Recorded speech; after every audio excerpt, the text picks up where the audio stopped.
kingam-panahy nampitondrany lohateny hoe angatra.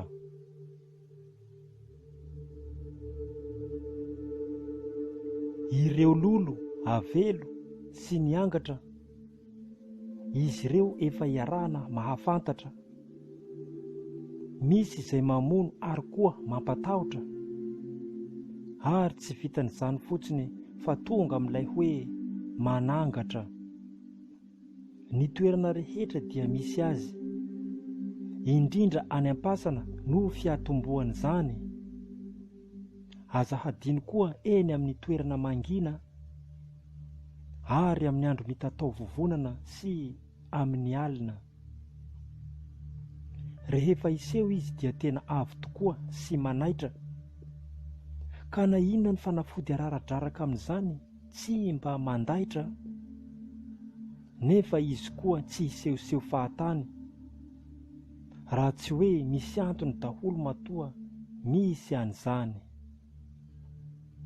Tsy mampahita tory ary tady hahalasa-dala, raha sendra mahita angatra na eny amoron-dalana.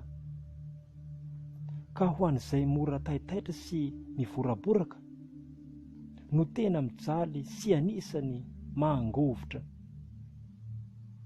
Ny fahitana angatra tsy mahalehilahy, eny fa na dia ianareo efa raindainy jiolahy, sy ireo izay tena milaza koa hoe je suis un homme, fa miparitaka ianareo sy ny ati-dohanareo raha sendra toa mifanena amin'ny fantôme.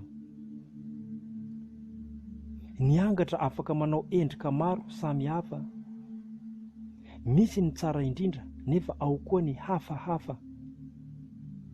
Fa ny sopapa kely fotsiny raha sendra azy amin'ny alina, indrindra fa isika izay mpandeha alina sy ireo mpahamonjy balina, mety hahazo olo-tiana sy tsara be ihany.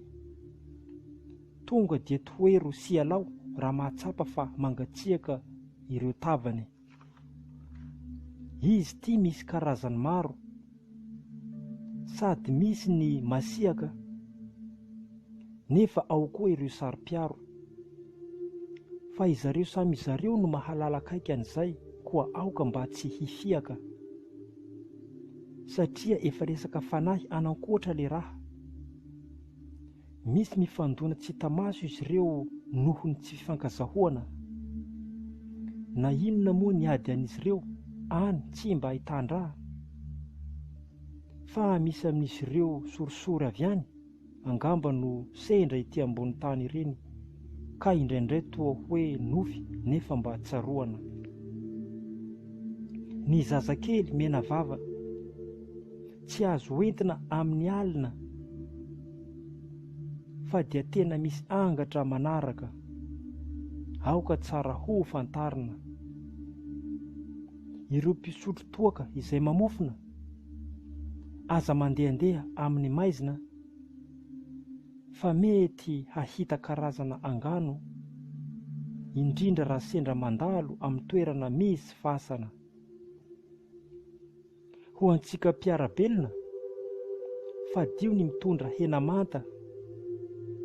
Andro amin'ny alina no tiako ho lazaina, rehefa sendra ahitana lalana misy fasana.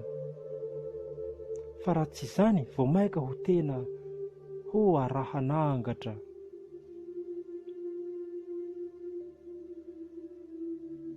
Mpanoratra izaho Patrika, na hoe Kinga.